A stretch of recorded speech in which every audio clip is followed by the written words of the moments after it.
Tulis LBNA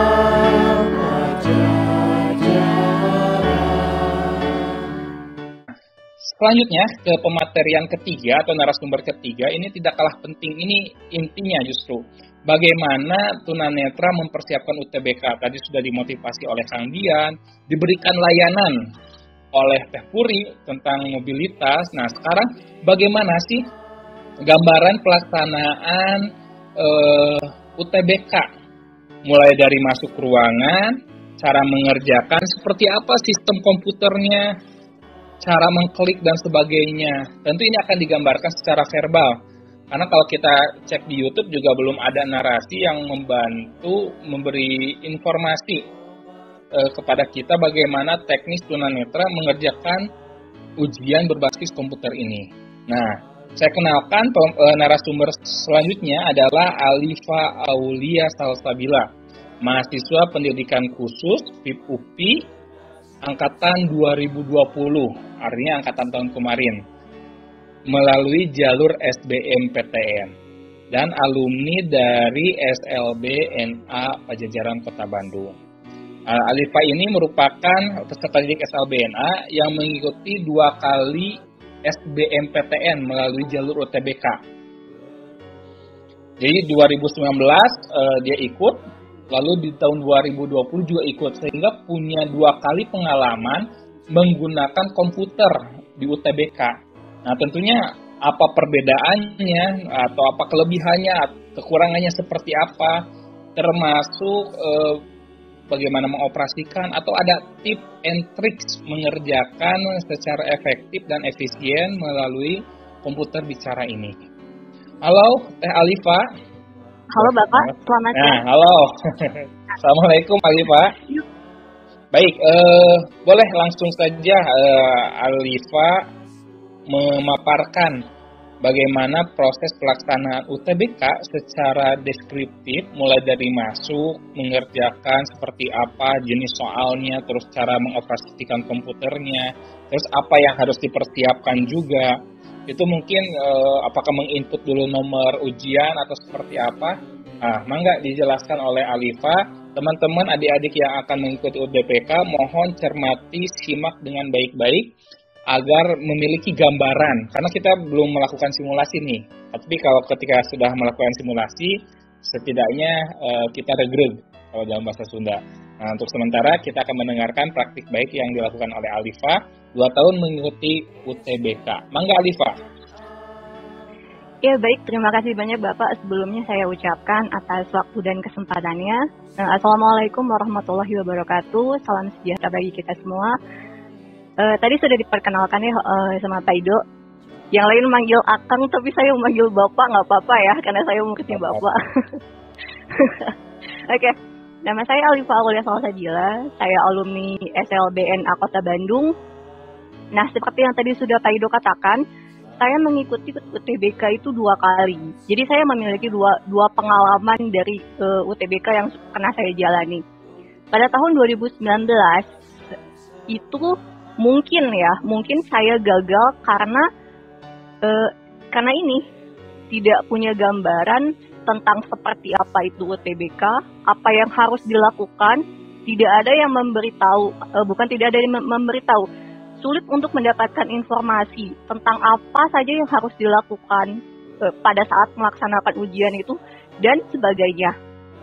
Sedangkan pada saat ujian itu kita bukan hanya harus berusaha untuk mengerjakan soal, tapi di situ yang saya rasakan kita juga perang mental juga. Kita harus bisa mengendalikan ketegangan, ketakutan dan segala macam. Maka pada saat itu ya mungkin tahun 2019 karena saya belum bisa untuk mencari solusi atau untuk tahu apa yang harus saya lakukan sebenarnya ketika ujian, maka di situ saya gagal. Alhamdulillah, syukurlah di tahun berikutnya, di tahun 2020 dengan keadaan yang juga sebenarnya tidak kalah sulit, walaupun itu lebih cenderung pada faktor eksternal ya, karena itu pada tahun 2020 itu ujian dilakukan dengan situasi di dalam pandemi, agak sedikit kesulitan juga memang. Tapi alhamdulillah dengan pengalaman di tahun sebelumnya, saya jadi lebih siap. Nah, ini untuk teman-teman tunanetra yang mungkin tahun ini akan mengikuti UTBK. Saya akan share beberapa pengalaman saya dan hal-hal yang harus teman-teman perhatikan ketika ujian. Yang pertama tentunya satu ya. Yang pertama nggak boleh telat. Harus ada di tempat ujian tepat waktu. Bahkan saya waktu itu ada di tempat ujian itu 1 jam sebelum bukan hampir 1 jam sebelum ujian dimulai. Karena gak mau telat.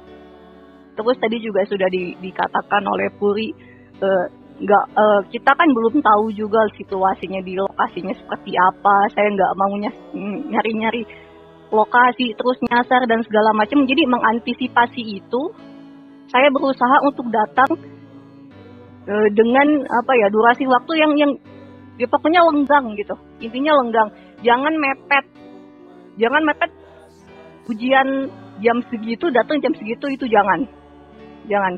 Usahakan datang jauh ke tempat ujian sebelum ujian dimulai.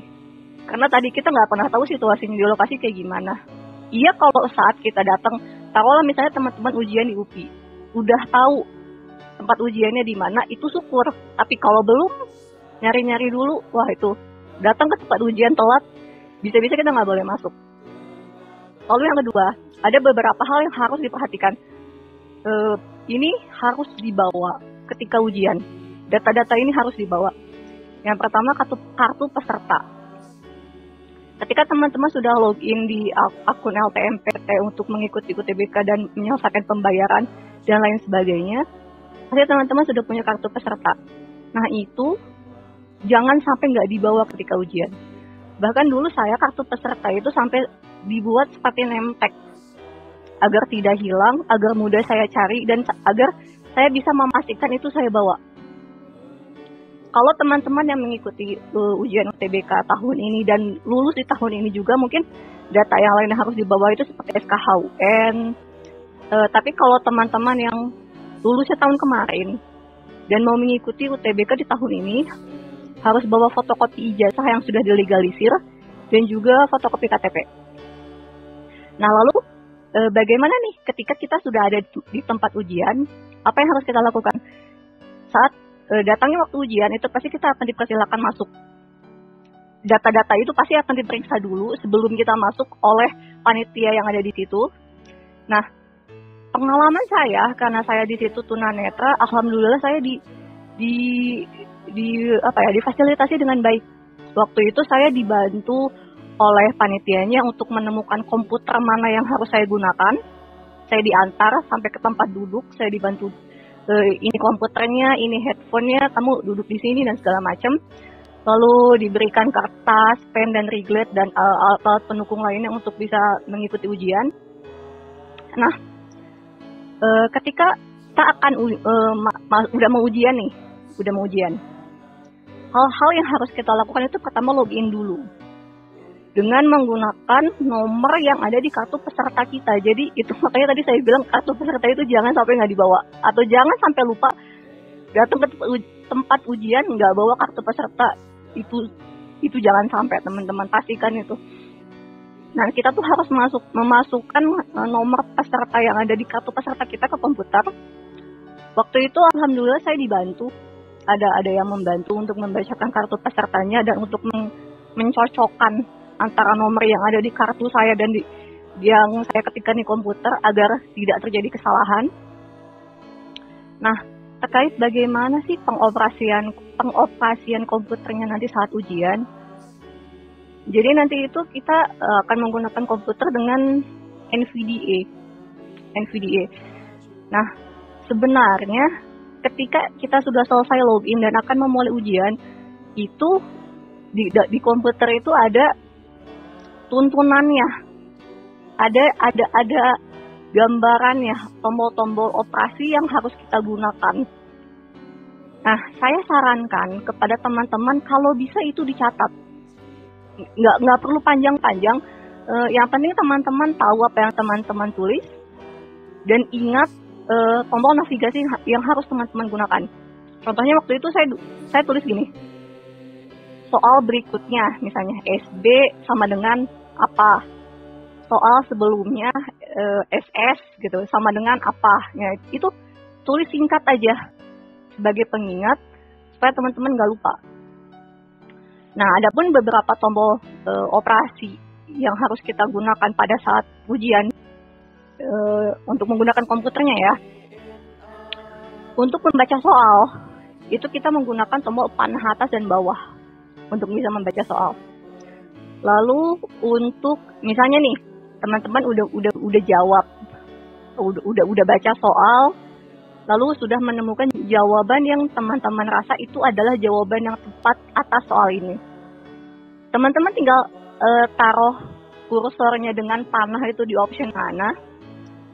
Misalnya di option A, udah taruh kursornya pakai panah di option A, dipilihnya itu bisa dengan menggunakan tombol enter atau tombol spasi. Nah, ketika teman-teman sudah menjawab soal pertama misalnya, lalu ingin lanjut ke soal berikutnya, teman-teman bisa menekan tombol Alt plus D, Alt dan huruf D. Itu akan lanjut ke soal berikutnya. Taruh misalnya dari soal nomor 1 ke soal nomor 2 gitu. Lalu kalau misalnya nih, kan sering terjadi di jawaban itu 50-50 lah misalnya. Kita ragu-ragu mau pilih soal nomor berapa. Misalnya kita udah pilih, udah lanjut ke soal berikutnya, tapi kepikiran tuh pengen ganti jawaban kita di soal yang sebelumnya. Tekan tombol Alt dan huruf A, itu akan kembali ke soal sebelumnya. Lalu tinggal pilih jawaban yang teman-teman ingin pilih, dan kalau teman-teman sudah mengklik itu dengan tombol enter atau tombol spasi, itu bebas, bisa dua-duanya, pasti akan langsung kecek di komputernya. Jawaban yang sebelumnya teman-teman pilih itu akan hilang dengan sendirinya, akan diganti dengan jawaban yang baru. Lalu untuk melihat sisa waktu nih, kan UTBK itu kita dibagi beberapa sub ujian, sub mata ujian, ada bahasa Indonesia, matematika, ada sosum dan lain sebagainya. Nah, setiap sub ujian itu kan ada batas waktunya. Nah, untuk bisa melihat batas waktunya, teman-teman bisa pakai tombol Alt dan huruf S. Nanti di situ akan muncul batas waktu atau sisa waktu di sub ujian itu. Tinggal kalau teman-teman udah lihat, tinggal tekan escape untuk kembali ke soal. Nah, sebenarnya gini, setiap di akhir soal, tombol-tombol navigasi ini itu pasti akan ada di akhir. Tapi, kenapa saya lebih menyarankan teman-teman untuk mencatat dulu itu di awal untuk mempersingkat waktu pengerjaan soal teman-teman, agar teman-teman tidak membuang-buang waktu. Misalnya teman-teman sudah menemukan jawabannya, teman-teman rasa itu jawabannya, itu yang benar. Tekan tombol Alt D, langsung next ke soal berikutnya. Jadi nggak perlu capek-capek tekan tombol panah jauh sampai bawah, itu akan buang-buang waktu.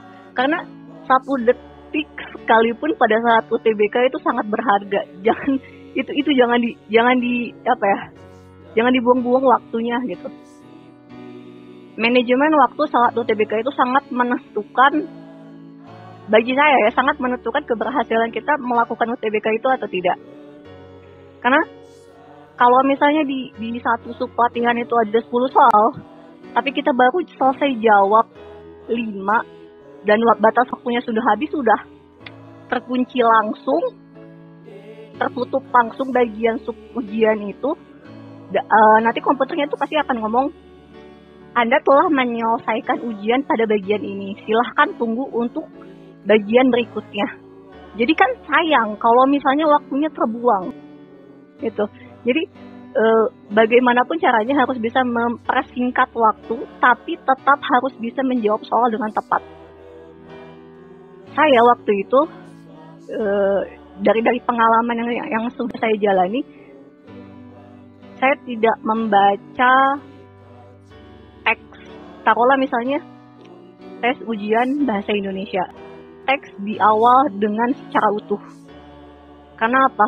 Takutnya nanti saya akan baca teksnya 2 kali dan itu akan membuang-buang waktu saya.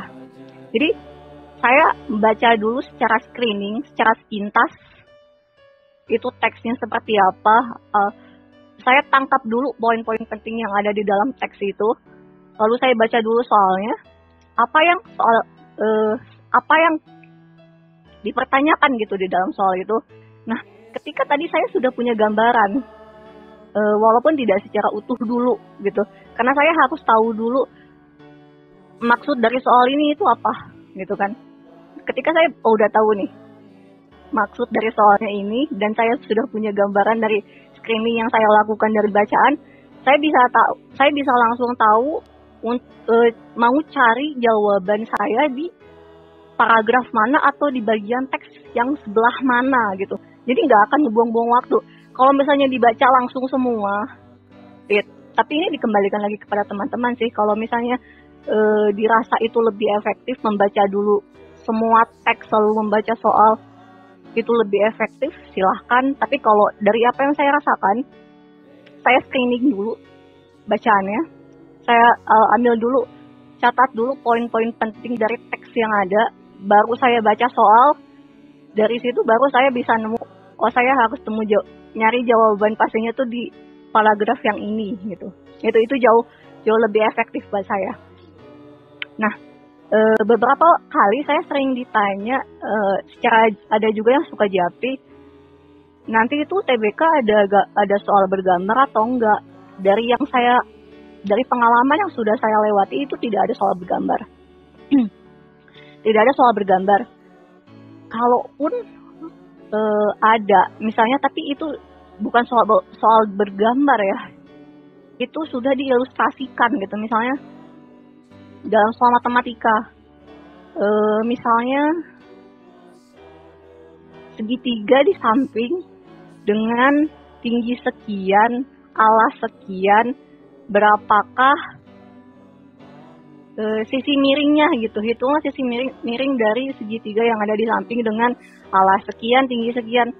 Nah, itu sudah dideskripsikan dari soal yang ada.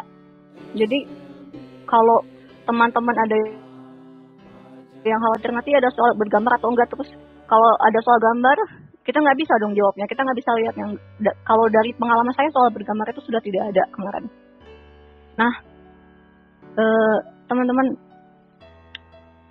yang perlu teman-teman perhatikan juga ya, ketika teman-teman nanti melakukan UTBK, kendalikan diri. Saya gagal di tahun 2019 itu karena saya benar-benar nggak bisa mengendalikan diri saya, mengendalikan rasa takut saya nggak fokus mengerjakan soal karena satu dan lain hal. Nah, ketika teman-teman sudah duduk di bangku ujian, itu kalau bisa apapun itu persoalan yang ada di luar, lupakan dulu, fokus dulu ujian, berusaha tenang, berusaha rileks, walaupun saya sendiri merasakan itu susah. Tapi satu-satunya yang memiliki otoritas atas diri teman-teman itu adalah teman-teman sendiri. Dan ketika teman-teman bisa mengambil otoritas itu atas diri teman-teman, di situ teman-teman akan bisa melalui segala situasi yang teman-teman harus hadapi, walaupun situasinya susah. Tapi kan ini situasinya susah, gimana dong? Oke, itu pilihan. Mau dikalahkan oleh situasi, atau justru mau kita yang bisa mengalahkan situasi itu. Itu kembali kepada bagaimana teman-teman bisa memanage diri juga, memanajemen waktu, memanajemen diri, memanajemen mental. Karena bagaimanapun itu sudah dipersiapkan berbulan-bulan pemantapan dan lain sebagainya, kalau pada saat ujian kita nggak tenang, kita tegang, buyar semua. Nggak akan ada yang bisa kita ingat. Yang ada adalah rasa ketegangan, rasa takut, dan rasa cemas, gitu kan. Jadi itu sih, gitu yang saya alami, pengalaman saya yang bisa saya bagikan tentang bagaimana dan seperti apa itu TBK. Dan yang untuk teman-teman, bismillah gitu ya. Semoga tahun ini bisa ada lagi yang bisa lolos SBMPTN, teman-teman tunanetra yang bisa lolos SBMPTN, karena pendidikan itu hak kita kok. Itu mungkin Pak. Baik, luar biasa sekali pemaparannya Alifa. Sangat detail, mudah-mudahan ini bisa memberikan gambaran kepada adik-adik kita yang nanti lusa akan melaksanakan UTBK. Kuncinya pengendalian diri, fokus pada apa yang akan kita kerjakan ya. Jadi masalah hal-hal lain lebih baik ditunda dulu pada saat pelaksanaan UTBK ya, Alifa. Baik, tadi seperti yang dipaparkan oleh teman kita, Alifa, bahwa kartu peserta lebih baik dicetak menggunakan kertas braille, dan saya sarankan agar sejak dari rumah kartu ujian itu dituliskan juga nomor peserta ujian menggunakan huruf braille atau menggunakan kertas khusus yang polos, jangan sampai ada yang bergambar. Teman-teman yang akan melaksanakan UTBK baiknya menulis braille, mengalih hurufkan braille atau ke huruf yang diperbesar disesuaikan dengan kemampuan melihat teman-teman, nomor peserta yang ada di kartu LTMPT. Ini juga salah satu cara untuk mempermudah ketika harus login dengan menginputkan nomor peserta UTBK. Dan seperti yang di-share tadi oleh Alifa, saya hanya menegaskan kembali, diambil dari akun web LTMPT, pastikan saat hari H mengikuti UTBK, 1. Sampai di lokasi ujian 45 menit sebelum sesi ujian dimulai, dan jangan terlambat. 2. Berpakaian rapih dan sopan serta bersepatu. Ini penting juga ya bagi teman-teman. 3. Karena ini bulan saum, ya sahur dulu ya. Kalau di sini sudah makan dan minum tulisannya. Jadi kalau bulan puasa sudah siaplah secara mental dan secara rohani. 4. Bawa seluruh dokumen yang disyaratkan. Yang pertama, kartu tanda peserta UTBK SBMPTN.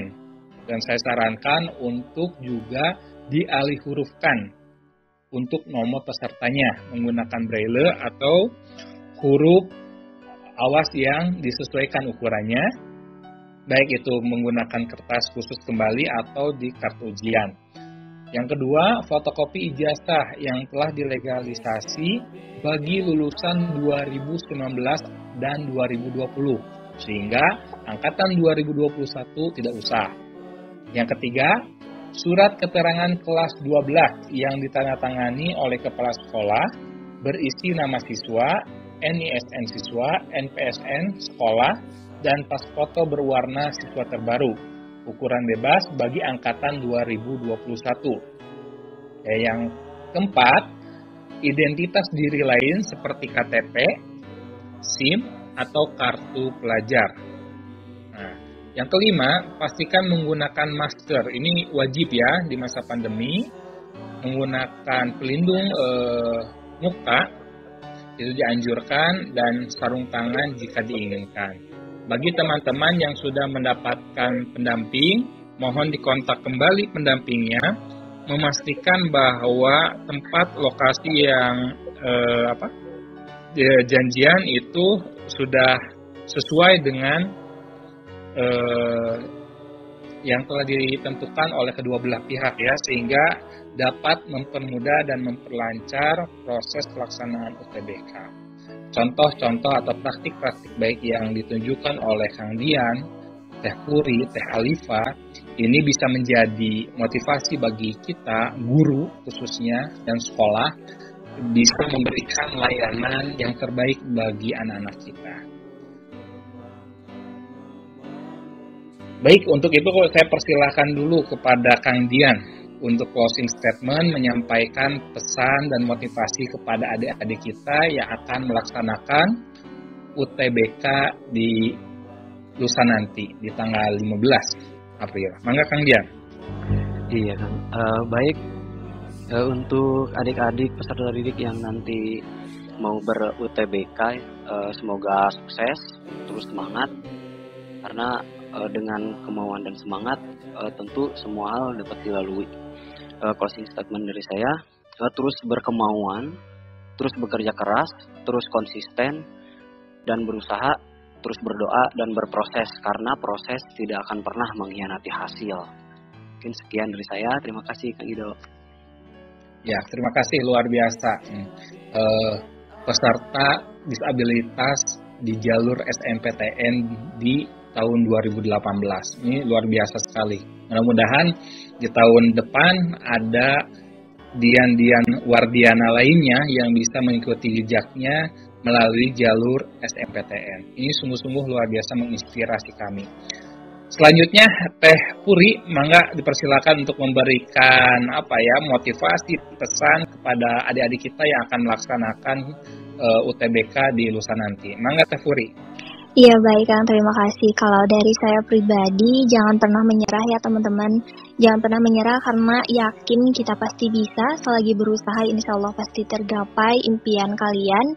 Kalau kalian sudah merasa lelah dan capek, ingat tujuan dan impian kalian sehingga kalian pun bersemangat kembali dan terus berproses. Semoga sukses yang akan menjalani atau melaksanakan UTBK SBMPTN 2021 ini sehingga nanti pada saat pelaksanaannya dilancarkan. Mungkin Amin. Seperti itu Kang Ido. Amin. Terima kasih banyak ya Teh Puri. Mudah-mudahan Teh Puri dengan tim pada saat pelaksanaan pendampingan di hari H mendapatkan kesehatan dan semangat luar biasa untuk mendampingi adik-adik yang akan melaksanakan UTBK. Nanti bertemu dengan saya di kampus ya untuk hari H-nya. Terima kasih banyak. Salam hormat kami kepada para volunteer yang akan membantu peserta didik tunanetra melaksanakan UTBK. Terima kasih ya Teh Puri. Iya Kang Ido. Baik, selanjutnya dari Alifa nih, yang tadi telah memaparkan secara teknis 2 tahun mengikuti UTBK, di tahun kedua lolos di SBMPTN. Silakan berikan motivasi dan motivasi bagi adik-adik kita agar pada hari H itu tetap semangat dan bisa mengerjakan dengan baik. Mangga, Teh Alifa. Iya, mungkin untuk teman-teman jaga kesehatan ya, jaga mentalnya terutama, karena perang mental itu paling susah sih. Kadang kita tuh sebenarnya nggak sakit, tapi karena kita terlalu tegang akhirnya jadi sakit gitu. Nah jadi jaga mentalnya, jaga fisiknya supaya nanti ada dalam keadaan fit saat ujian. Dan kita harus bisa menjadi manusia yang memiliki nilai tawar atas kehidupan kita sendiri, teman-teman. Oke, saya tunanetra, tapi sayanya itu yang harus kita cari sendiri, sehingga kita bisa menjadi manusia yang bernilai, baik itu bagi diri kita sendiri, terlebih lagi bagi kehidupan kita, dan tentunya kita juga pasti ingin kan bisa berguna di lingkungan kita, di masyarakat kita. Jadi cari nilai tawar atas diri teman-teman. Dan pendidikan ini adalah salah satu cara untuk kita bisa menemukan nilai tawar kita itu. Itu aja mungkin. Baik, terima kasih Alifa, mahasiswa pendidikan khusus di UPI ya, jalur SBMPTN tahun 2020. Kang Dian, Teh Puri, dan Teh Alifa atas nama Sivitas SLB Negeri A Pajajaran dan mewakili Sobat Juara dimanapun berada, mengucapkan terima kasih atas informasi dan sharing informasi motivasi di sore hari ini. Mudah-mudahan ini menjadi amal kebaikan, catatan kebaikan bagi rekan-rekan ketika nanti menjadi kebaikan yang luar biasa yang dicatat oleh Allah dan dibalas oleh Allah Subhanahu wa taala di kemudian hari.